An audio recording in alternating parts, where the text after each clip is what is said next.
Morning Anil जी, ये तो काफी सारी बड़ी डेवलपमेंट्स आ रही हैं मिडल ईस्ट से भी। आज हम किस तरह के संकेत पिक कर सकते हैं?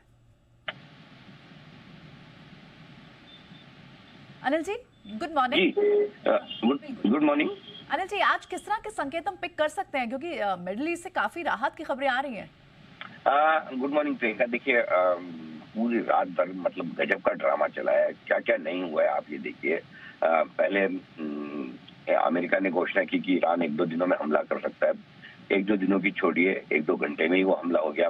और देर रात मतलब ये समझिए हमारे हिसाब से 5-6 मिलिट्री बेस जो है गल्फ कंट्रीज में अमेरिका के, उस पर ईरान ने हमला किया।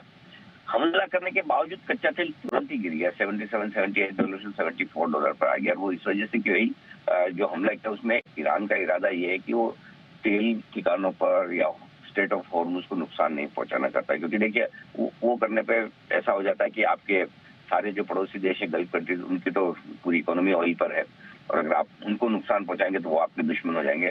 तो उनको खाली अमेरिका को एक सिंबॉलिक दिखाना था कि मैं भी कतर में आकर आपके मिलिट्री बेस पे मिसाइल डाल सकता हूँ। वो सारा हो गया। तो ऐसा लगा कि ये तो एस्केलेशन हो रहा है, और भले ही ऑयल पर ना हो लेकिन ईरान का जवाब देना बड़ी चीज है।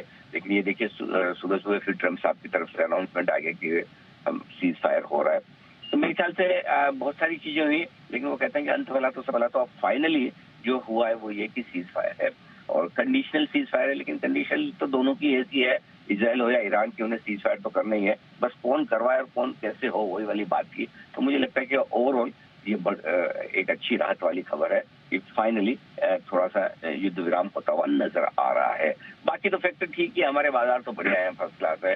कल भी बड़ी गिरावट से बच गए। मिड कैप स्मॉल कैप तो मजबूत थे ही। एफआई ने कल छोटी मोटी बिकवाली की, इतनी तो बनती है।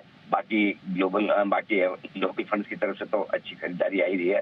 सो ओवरऑल प्रियंका, शुरुआत करने के लिए इससे बढ़िया क्या संकेत को कल कौन सोच सकता था 3:30 बजे की सुबह आएंगे तो आपको युद्ध विराम दिखेगा। ये तो बहुत ही बढ़िया खबर है। चलिए, बिल्कुल। तो इस बढ़िया खबर के बीच में अब आज लेवल्स कौन से हैं जो हमें ध्यान रखने हैं निफ्टी बैंक निफ्टी पर? देखिए, ऐसा है कि कल के लोज और कल की क्लोज ही इस रेंज में आपका हो गया सपोर्ट।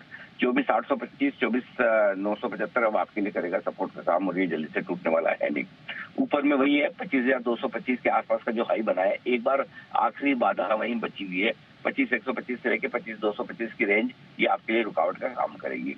जहां तक सवाल बैंक निफ्टी का है, 55,775 से 55,950 की रेंज है आपके लिए मजबूत सपोर्ट, आसानी से टूटेगी नहीं। 56,450 से 56,650 की रेंज ऐसी है जो आपके लिए ऊपर की तरफ तेजी का काम करेगी। मेरा ये समझना है आज की रिकवरी में कच्चे तेल की थीम सबसे ज्यादा इंपॉर्टेंट रहेगी। और इस साल की शुरुआत से पहले दिन से हमने कहा कि ये साल ही कच्चे तेल की थीम वाला है, और जिन जिन कंपनियों को कच्चे तेल में कमजोरी से फायदा होता है वो आज दौड़ेंगे। तो एचपी, बीपी, आईओसी हो गया, आपका एविएशन कंपनियां हो गई, पेंट कंपनियां हो गई, ये एकदम मतलब क्लियर कट इजी प्ले है। और कल भी हम बात कर रहे थे कि क्रूड का टेम्परेरी टॉप बन गया, गोल्ड का टेम्परेरी टॉप बन गया, और आज देखिए एक ही दिन में किस तरह की तेज गिरावट होती हुई दिखी है। ओएनजीसी, ऑयल इंडिया जैसे शेयर थोड़े कमजोर रह सकते हैं आज के सेशन में। तो मेरा ये मानना है कि इंफ्रास्ट्रक्चर कंपनियां, एविएशन कंपनियां, यहाँ पर तेजी बनेगी। और बाकी तो ऑल टाइम फेवरेट सेक्टर जो है भारतीय बाजारों के, वो है एनबीएफसी और बैंक। वो भी आज तेजी की लीडरशिप में आएंगे। तो थोड़ा ग्लोबल ट्रेड से जुड़े हुए शेयर, मेटल और साथ ही साथ आईटी भी हल्की फुल्की रिकवरी के मूड में रह सकते हैं। जी जी, चलिए, बिल्कुल। चलिए, बहुत बहुत शुक्रिया अनिल जी आज के लिए संकेत, और कौन से सेक्टर्स और स्पेसेस हैं जिन पर आपको नजर बनानी है, इंडेक्स पर किस तरह की स्ट्रैटेजी है, ये बताने के लिए बहुत बहुत शुक्रिया आपका। चलिए, अब और